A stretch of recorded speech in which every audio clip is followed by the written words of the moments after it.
This is the Self-Employed Mum podcast, the raw, honest truths of what it takes to be a mum and an entrepreneur. Running a business while raising small humans is an entirely different ballgame, and if you, like me, are in the thick of it right now, this podcast is for you. I'm your host, Rhiannon Loudon, mom of two, proud entrepreneur, and CEO of two small businesses.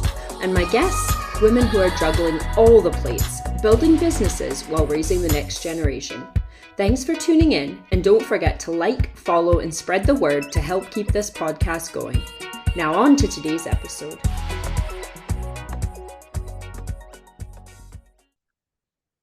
Welcome to another episode of the Self-Employed Mum podcast. I am Rhiannon Loudon, your host, and I am joined today by the fabulous Sarah Stewart, who is a time management coach and is here to talk us through all of the ways that we can better manage our time when we are juggling motherhood and entrepreneurship. Hey, Sarah. Hi, I am super excited to be here. Thanks for having me. Thanks so much for coming on the podcast. And so I'm going to let Sarah explain in a little bit more detail what a time management coach is and what exactly she does.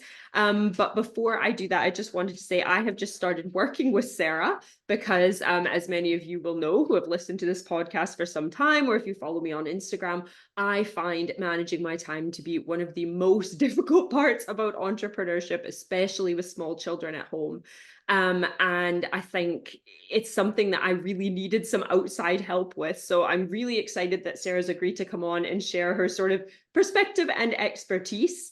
And yeah, take it away, Sarah. Tell us a little bit about you and what you do. Yeah, so I guess firstly, when I share with people that my niche is time management, most people respond with, I could really use your help. So that's really common. Especially as, women in business with a family too, even more so because there is a lot that, we're juggling. But in terms of what I do, my background is actually pharmacy. So I'm a scientist by training. I even went on and did a PhD in pharmaceutical science, and I worked for 14 years in the pharmaceutical industry, and my niche was project and program management, which sort of gives you an idea of my background, because I then took that and leveraged it for my coaching practice. So I've been self-employed now for 2.5 years, and I trained as a transformational life coach, but ended up niching into time. And it just sort of landed well with me. It felt right because of my corporate background. I've always sort of been known for my organization, planning skills, and so on. I'm sort of delighted to share that with other people. No, that's great. And I mean, I don't know that much about the coaching world because it's quite different to what I do, but tell us, is time management a sort of, you said you sort of found your niche, but is that an area that a lot of people focus on? Because from what I've seen, you see a lot of business coaches or you see life coaches, but you've obviously gone quite specific. And I know that you kind of factor in some of those other things into what you do, but how did you find such a sort of specific niche? How did that all come about? Great question. And I actually wish that I could remember what prompted it, but I had sort of started off thinking that I might work with women, something around confidence or something in that sort of area. And it wasn't until I was having a conversation with someone, and I can't remember who it was, sadly, and they sort of asked me, why are you not bringing in all that great lived experience and, knowledge from your project management days into the coaching space? And it was just that light bulb moment. And when I reflect back on my story, time has always been a theme throughout everything that I've done. And I actually had my first life coach when I was 20. And I sadly lost my mum to cancer when I was 19. And at that point in time, I was at university studying pharmacy, which is a really difficult degree. So I was like studying at nights. I had a part-time job. I was a lifeguard. And then now all of a sudden I had a house to manage. And so there were meals to cook, the supermarket shop, house to clean. And it was a lot, it was an awful lot for me to take on as a 19-year-old. I do have a sister, she's slightly younger than me. So it sort of fell to me to take on the running of the house. And yeah, it was an awful lot. And my dad hired me a coach, and we started working on how to prioritize, how to schedule. And it's like these fundamental skills do not get taught at school. Like, I was never taught how to set up a calendar and best use my time. And so we started working on all of those different kinds of things.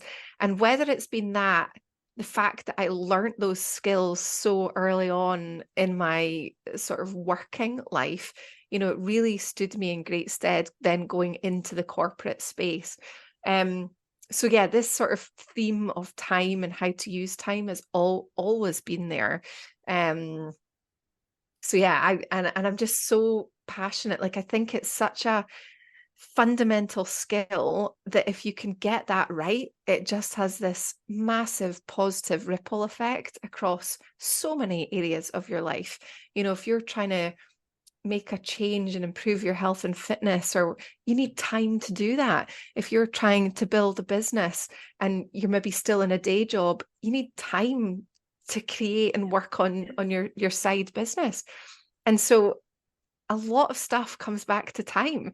And so when I then landed in that niche of time management, it really did just like everything just started to click, and it felt really right, and it felt like me. But you're right, there aren't many. There are other time management coaches, but there aren't many. Well, and it's such, you're right. When you think about it, like time is the one thing that is the most precious, really, to all of us, at the risk of sounding really like, nah, it's very precious, but it is. It's the one thing that you only have so much of. And, I often say, like, to my VA Emily, we send voice notes back and forth, and I'll send her a message and say, oh, I just wish I could clone myself. And it's that way of like, we're all so busy, and whatever extra responsibilities you have, like some people aren't parents but they're carers, or so many of us are Mm. juggling motherhood at the same time as running businesses, and it's like you only have so many hours in a day. How do you figure out, as you say, priorities, and how do you make time for all of the things that are important to you? And I mean, that absolutely should be something that we're taught in school, but I think these kind of major life skills, unless you have a parent who's really passionate about it, or you had that experience of dealing with such a huge loss at such a young age, and then the coaching that kind of corresponded from that. So you probably had quite a good grasp on that from the time that you were a very young adult, whereas most of us, I'm in my late 30s now, and I don't have any kind of grasp on how to manage my time. So I'm glad that you found that niche. And it's really interesting that it came to you so organically as well. Yeah, yeah, absolutely. So tell us a little bit. I always ask everyone to kind of tell us the ages of their children so we can get an idea of what stage that Mm. they're at. So tell us a little bit about your sort of home life, if you will. Yeah, of course. So I'm a single parent.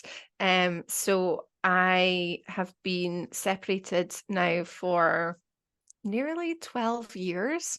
And my kids are 14 and 12. Wow. So you've got a lot on your plate, because you don't, especially doing it yourself when you've got a business that you're growing and the two kids. And, as much as, yes, when kids are young, they're really full on. Obviously, when you hit the teenage years, there's different challenges there. So you've definitely got a lot going on over Yeah. there. Yeah. And I think when they were younger, I mean, my daughter was 9 months old when I landed as a single parent. And yeah, it was hard. I was going back into work after my maternity leave. So, but it was me on my own having to do night feeds, get two kids under 3 ready for nursery in the morning, get myself to work. And yeah, it was quite the time. And I think a lot of that period was spent on autopilot, and just this is what I had to do, and sort of to get through. But you're right, they're the kids, it's very physically demanding when they are younger, and then there's sort of a period where it does get easier and it's nice, but and then you hit the hormones of the sort of the teenage years, which is sort of what I'm kind of coming through now. And it becomes very emotionally demanding. So they're less physically demanding, and I can leave them and let them do their own thing. And they're quite keen to do their own thing a lot of the time. So I do have a lot more time now in that respect. But it's then the space that it takes up in my head, like worrying about all the different things that are going on. So let's chat through then a little bit about the sort of challenges. So obviously, everybody has an infinite amount, we don't have an infinite amount of time. Everybody has things that they have to get done in a day, but maybe we could chat through sort of some of the additional challenges of running your business when you have all of these sort of added obstacles of raising children. And as you know yourself, and as I know very well, that even the best laid plans can very easily get disrupted when something happens in your sort of, when you've got your mum hat on. So yeah, let's chat through some of that. How do you so say that I have my week totally planned out and I know which hours are for work and which hours are for the kids, and I think great, everything's organized, and then one of them wakes up with norovirus and that throws my whole week off. So I guess what kind of advice or how would you suggest that people deal with these sort of things that crop up in our schedule?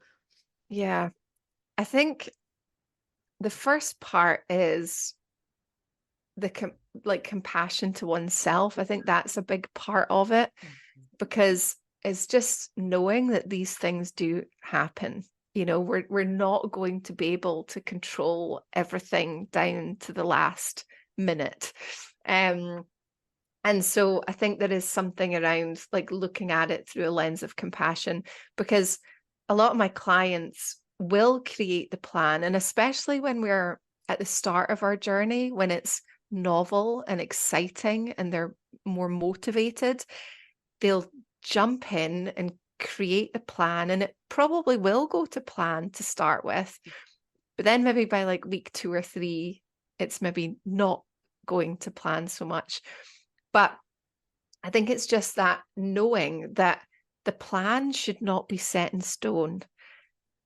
That I think that's the first sort of part of it, just an acknowledgement that it shouldn't be set in stone, because things will come up, and that thing that comes up, it might not have to be a bad thing. Like it might be that there's an opportunity that comes your way that you want to jump on at short notice, rather than it being something like a child getting ill or whatever. So there's like the two sides to it, but it's knowing that it's okay to adjust.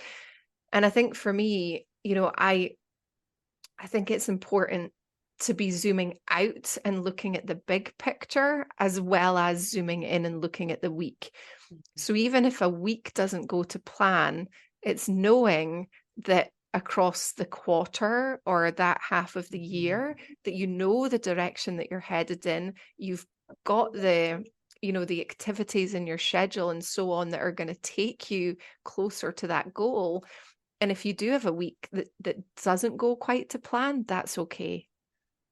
No, that I love that idea too about sort of having a little bit of compassion for yourself, because it's easy. I tend to like, what's the right word? Like disasterize things. So say that I had a full day of meetings and one of the girls wakes up and they're sick, and I'm thinking like, oh, what am I going to do? I'm letting all of these people down. It looks unprofessional. I have to cancel on them. But the thing is, we're all human, and most of the vast majority of my clients are also working mums running a business. And so I mean, anytime I have had to reschedule meetings or explain, oh, there's going to be, a sick one in the background watching, Yeah. the iPad or whatever while we're having the call, everyone's been really good about it because they've been there. And I think for me, part of that was finding the right kind of clients. And because I speak on my social media, on my website, I speak about being a mom and the added challenges and things like that. I think the people that are drawn for me are people that are in a similar place in their life and do have that understanding and are willing to be flexible. And I mean, most people are reasonable. Like you might get the occasional person who isn't, but realistically, most of us know that life happens and things crop Yeah. up. And it's just hard not to get stuck in that, like, oh, things didn't go to plan and now my whole week's ruined. And I really like your point too on looking at the bigger picture. Well, maybe I didn't get all of these things done this week, but if I look at the month or the quarter, that's not really that much of a setback. I can make up for that in the weeks to come. So I like that idea. That's putting a good positive spin on it as well. Yeah. Yeah. And I think, I mean, COVID in a sense has helped that, it's shown a little bit more behind the scenes. And, we Yeah. we did have to adapt and work from home, and there were kids going around. I even before COVID, I worked from home, and I was in a global role with a pharmaceutical company and did a lot of work with America. And so my hours of work were quite different in the sense that, I would be meeting in the morning with my European teams and then having calls in the evening with the Americans. And even pre-COVID, if it's the right company, they get it. Yeah. And, I can remember being on calls with other project teams and clients that I was working on, and, they hear my kids in the background, but it was okay. And I think it is, a lot of this comes down to how we communicate. Like you said, you share that this is your experience, and I do too. And so I think it's then we do attract the right kind of people. Yeah, I do. I think that's such a big part of it. I think what you said about COVID is really relevant too. Like I've had this conversation with a few people lately about, I'm always kind of a little bit unsure about saying the good things that came out of COVID, because obviously there were loads of Yeah. horrible things that happened.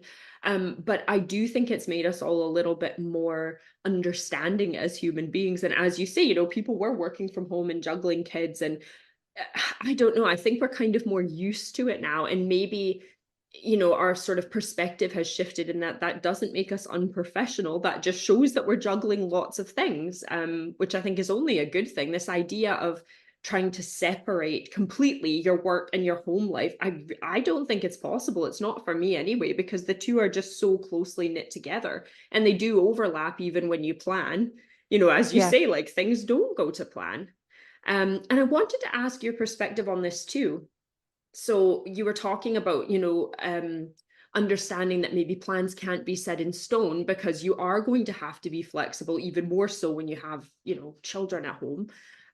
So do you think, is there merit in maybe us, what's the right way to put it, filling our schedules a little less? Because where I find it the most difficult when things don't go to plan is when I have like scheduled every day to the max and there's no room for flexibility. So is there sort of merit in trying to have flex time in your schedule so that if these things crop up, you can still kind of rejig things in any given week or month or whatever? Yeah. So I very much don't pack my schedule back to back. Um, I think the white space and that buffer is needed, especially when you are starting out on a journey looking at your time management. I think you're probably more likely going to need the buffer more then, because most people, they will overestimate what they can do in a day and they underestimate how long things are going to take. Mhm. And so it does take some practice to learn how long it takes you to do things, so that then you can then create a thoughtful and robust schedule that is going to work. And the more you do it and the more you practice, the easier it becomes. But I would say at the start, yes, you definitely want more white space. And I think, there's also something around like working with your energy as well and being mindful of that. Mhm. So I have got Crohn's disease, and that also impacts my time, that impacts my energy, and that then needs to be reflected in my schedule. So there are instances where I know, and sometimes it is out of our hands, and I might have a busy day of meetings, but then I know that maybe the next again day where things maybe more, are more in my control, that I can take that back and make sure that I've got more white space and, blocking out. Like next week, I know I've got a couple of half days blocked out just purely to rest, and that's okay. Yeah, and I like what you're saying there, because I think for so many people they almost feel guilty when they it's like, oh, that time should be, if it's not attributed to my kids, it should be attributed to work. And it's being able to take that time guilt free because you need it, and you know yourself, if you don't take care of yourself, you can't take care of your business or your family. Yeah. Um, but yeah, If I I if think. I push and push and push myself to Mhm. keep going, which is what I used to do, I would make myself ill. Yeah. And then when I kept trying to push through, things would take much longer to execute because my I wasn't quite in the game. I wasn't in the right headspace. So taking that time to rest is important. And I think also, if you're in a creative role, there's also something around giving yourself permission to take time to fuel your creativity. Maybe that looks like going to the art gallery or going out for a walk. And, it's, I normally find it's on the dog walk and things are maybe a bit quieter. That's when I have my great ideas. I totally agree with you. I think I'm quite guilty of that, of feeling like, oh, I can't take this time away from work. But I'm the same. I walk the dog in the morning before I start my work day. And quite often that is when the good ideas come through. Or I'll think of like, oh, it'd be great to do a post about that. Or, oh, I don't know. It's weird how it comes to you when, or maybe it's not weird. These things come to us when we're not sitting in this formal spot at our desk. I'm also I struggle to fall asleep. Like, I'm a total night owl, and I find it really hard to fall asleep at night. And I find that's when a lot of my ideas come to me as well. And I don't know if that's because it's finally quiet, like I've been working all day and getting the kids off to bed, and quite often going back and doing some work in the evenings. Then I'll read for a bit. And then it's kind of like, okay, finally, there's no distractions. I'm not consuming any content. There's no noise. And it's like my brain just goes and goes. So quite often I'll add like a note in the notes section of my phone, or sometimes I'll jot something down in the notebook beside my bed. It's just kind of funny how I think you're right, we need that kind of rest and quiet time Yeah. in order to be creative. Yeah, exactly. And see what you were saying about the sort of health, how your health really affects your time. I think so. You've got Crohn's disease, which is obviously a big thing, a big added sort of obstacle and challenge for you. And I've got PCOS, so less so in terms of the physical stuff, but my hormone levels are completely out of whack. My cortisol is always really high, and it's always trying to balance that out with exercise and what I eat and trying to manage stress and all of these things that are really hard to stay on top of when you're busy and trying to juggle all of these things. But even for women who don't have maybe these added sort of health challenges, our hormones fluctuate so much during the month. And I feel that the sort of working world is very set up for men who have very little hormone fluctuation. And I've started kind of following a few people on Instagram who talk about this idea of trying to schedule your month based on energy levels. Hmm. And most of us kind of have a rough idea, like, well, this week I'll be feeling really productive and I'll be really go get it. And this week I'll be really struggling to maybe talk to people or be creative or whatever, and trying to plan your month around that. Do you think there's any merit, or do you think that's even possible when you run a business and you're wearing so many hats? I think it's definitely worth investigating. Like and I do encourage a lot of my clients to sort of try and adopt the mindset of a scientist. And yes, it's because I am a scientist, or at least I was a scientist, but and it probably comes very naturally to me, in that we try things and we test it, and if it doesn't work, that's okay, but we're sort of keeping track and making small adjustments and reflecting. Like, to me, that's something that should be done. um I have been, over the last, must be maybe this year, paying more attention to the times of the month and recording that. But for me personally, I don't really notice a difference in my energy in terms of hormone, from that sort of angle.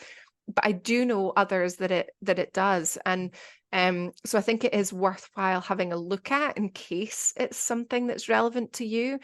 And whether that does then look like, you're scheduling a couple of days of quiet time or admin or things that don't take up excuse me, things that don't take up a lot of energy, Yeah. or thinking time, and can you schedule those at the relevant time of the month? Mhm. Then yeah, I think give it a try and see if that works. I like this idea of kind of playing a scientist in your own life and really paying attention, because you're right, it will be different for everybody.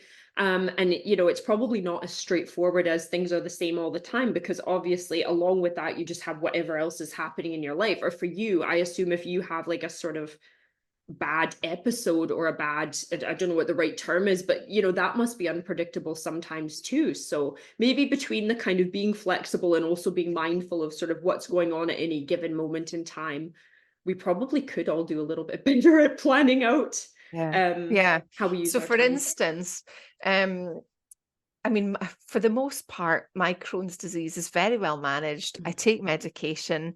I am really trying to be more mindful over what I eat and, taking supplements, and I'm exercising and so on. So I think as I'm getting older, I'm